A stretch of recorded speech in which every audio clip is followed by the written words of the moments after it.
Archetypes. Archetypes, yeah. Archetypes. Archetypes. That's what we can talk about.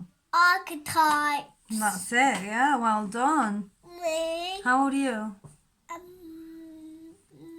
How old are you? 3. I'm not 3, I'm not 3. You are 3. I'm 3.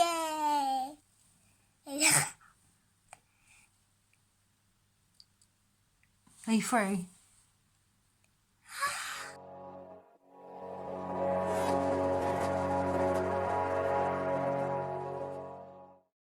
Hello everybody, welcome to my channel. It's good to have you here. My name is Gemma. I'm an advanced occultist. So today I would like to talk about archetypes. What are archetypes? Okay, so I googled this and I'm going to relate this to reference to stories. I could go into the psychology of it, but I like to keep it simple. So, from my understanding, archetypes in relation to stories is an aspect of a character in a book, and it represents a universal pattern of the mind and is therefore a human collective unconscious. So, if I was going to relate this to, as it relates to the collective unconscious, this would be a spiritual aspect. And so, if we was to be technical about this, this would be the crown, the top of our heads. So this is what people would refer to as the crown chakra, which I can understand why people might talk about it in that way, but we'll just continue because that can be quite skewed as well, the chakra systems. But so I'm just going to talk about this in terms where people can understand what I'm trying to talk about. Okay, so this would be just above the head, like I said, and it is, if you are clairvoyant, you can see thought forms. So if you can see thought forms, then you will see you can see like bubbles. Okay, this can happen as well at when you're dreaming as well at night time. You might see bubbles over people, and this is clairvoyant vision. So not everybody sees this, obviously, but if you want to try and understand what I'm trying to say, it's like The Sims, and when you're playing the game Sims and they have them bubbles around the heads. Okay, so that's obviously the best way to explain it in 3D form. So this is a spirit mind trajectory. Okay, so this is so archetypes are like what we see in tarot cards. So you'll get the star, for example. That could be a representation of a person balanced with water, and she has 1 foot in the Rider-Waite deck. She has 1 foot in the water and then 1 foot on the earth, and she's pouring the water out of the jug in the water, and then there's a star above. So it's almost like this is one archetype perspective from the tarot card perspective, just like the Fool, for example. Okay, so these are like archetypal energies. This is where it stems from, the collective unconscious. Okay, so this also relates to mythology and the stars. This could be the stories of the stars, and this is also in relation to monomyths as well. So there's many sort of characters, if you like. There's many forms of archetypes that can take hold, and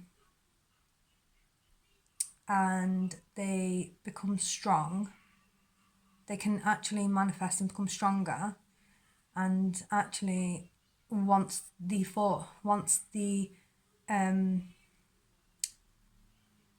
collective has a hold on this, it can manifest as actual formations, is spiritually and body silhouettes. So this is how you can create apparitions of spiritual entities, but these are archetypes. Okay. So from the transition of spirit to mind trajectory, there is another trajectory, a transition into mind and then body. So we embody this energy. So examples of this would be having a group of friends, and we all have maybe one archetype that they can relate to. An example of this could be the Hierophant, I guess. The Hierophant energy wants to bring out knowledge and teach. This could be an aspect of how a group of friends can all originally get along. Okay, so if I continue, I personally gravitate towards these archetypes. For example, Hecate. So she is an archetype that I would gravitate towards, and this is because I embody the qualities that she projects, that she I mentally, so I believe in a lot of the I believe in what she embodies as an unconscious collective mind trajectory, and I also project that out into my environment. So it actually comes out of me into my environment. And the reason why this is because she's focused on protection of self and children, and I have children, so I understand the level of the necessity really of this, and to embody those traits would be I guess for me necessary point of focus, because I can see where Hecate is important, and that makes sense to me because Hecate comes after traumatic events. I don't really know if anybody knows this about Hecate, but a little bit about her. She, from my experience, is the mother of all mothers. She is all about finding the path that is right for you, walking through the darkness, opening the doors with the keys, as she is symbols of these, and standing guard over you whilst you recollect yourself from traumatic experience.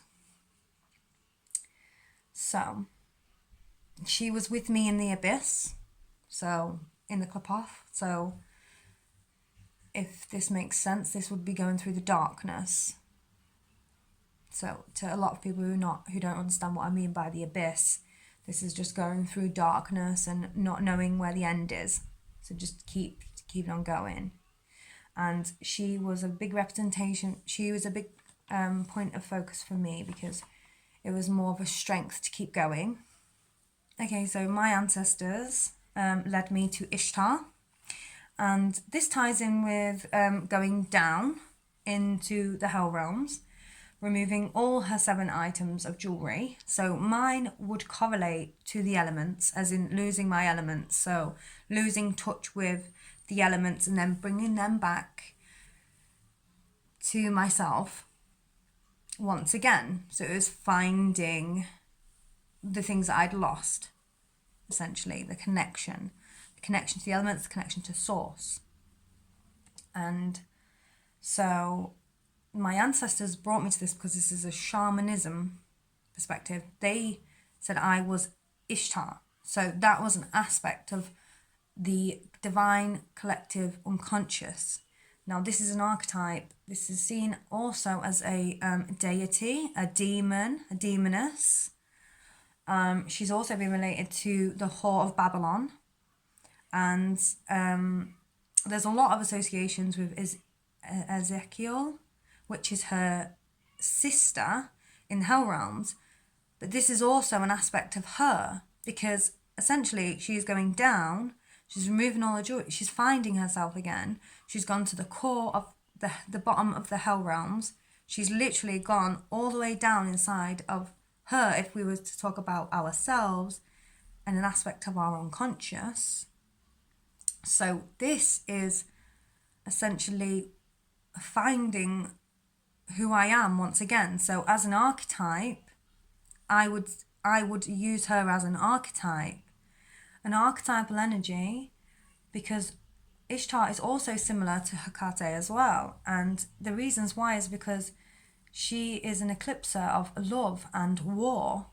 Okay, so she is willing to die for those she loves. But she's also willing to fight and destroy anything that threatens her existence and her happiness and the safety and protection of what she loves. So Hecate is based on children, so I would gravitate towards Hecate for those reasons. And but Ishtar, she is also she's almost an advocate. She's almost an advocate for women. She is the she will fight for what she believes, because that's within her right, because she's a divine being, and it's within her own right that she is who she is. And essentially this is what we are. This is how we should see ourselves, that we are divine beings and that we have our own autonomy, so we have our own self-governance. We don't allow people to control us, we control ourselves, and we essentially take on that role for ourselves and who we love. And okay, so there's another one that I have, which is associated with Halloween, I guess, because this is in relation to a character, a fiction character, Harley Quinn. So I can understand Harley Quinn, for example, because she is a well-known archetype who plays the Joker's wife, and she is a female. So this is new. This is like another aspect of the darker side. This is like a Lilith. This is like the darker side of Eve. So if I was to say Eve was the aspect, Eve is, you know, in the Christian Bible, Eve is the Adam's wife, but he had a first wife, which was Lilith, and they didn't get on, or whatever. I don't really know. But I know that there's a difference between Lilith and Eve, and it was almost like Eve's daemon. So it was almost like Lilith was the evil demoness, and Eve was the good girl, the Mary. I don't know, but how to explain it in any other way, but that's the impression I get. And it's almost like they have separated, they've split throughout characters and archetypes, they have split individuals, and they have said they're separate entities, when it is, if we understand it as an archetype, as a collective unconscious prototype, or you could even say program, that what's happening here is that it is part of what makes us whole. So it's an individual aspect of what can make us whole. Okay, so Harley Quinn, for example, she went through a lot of trauma, and then she came out the other end, and she just changed. She was a different type of person. She didn't want what she wanted before. She didn't have the same mindset. She was completely different. And it's almost like she broke free out of the shell, out of the confinements of her own, or the environment even, because it was more the environment in these novels or program film. It's an aspect of what is going on within people. Okay, so this is the part where it transfers through to into the environment. So as we go within, so as within is as without, because it starts with the spirit, and then it starts with the mind, then it goes through the body, and then into the environment. So it's almost like a transference, and then obviously we can see outside of us in what is going on within us. So these are the archetype, these are the process, and these are the stages of progression of archetypal energy. And this is what can so if I was to finish this off, I would say archetypes are like role models. If we was to bring this down to 3D, archetypes are like role models within society, and they could be celebrities, anybody to do with a mother, a father, a friend. Anybody could be a role model to you, your peer. Okay, so there are archetypes, and I would gravitate towards an archetype like Hecate or Ishtar, or even the Statue of Liberty. Okay, so I would gravitate to those more as an understanding of how the mind works, and mythological concepts like the stars, for example, and bringing them down, because I'm the occultist, and my interests lie within understanding culture and the broader aspects of the collective unconscious. So the reason why, so some people might have models, role models, celebrities, things like that. And I have Hecate. I have Ishtar. So yeah, I think I'm done. So thank you for listening to me. If you like my content, like and subscribe, and yeah, there'll be more. Take care. Bye.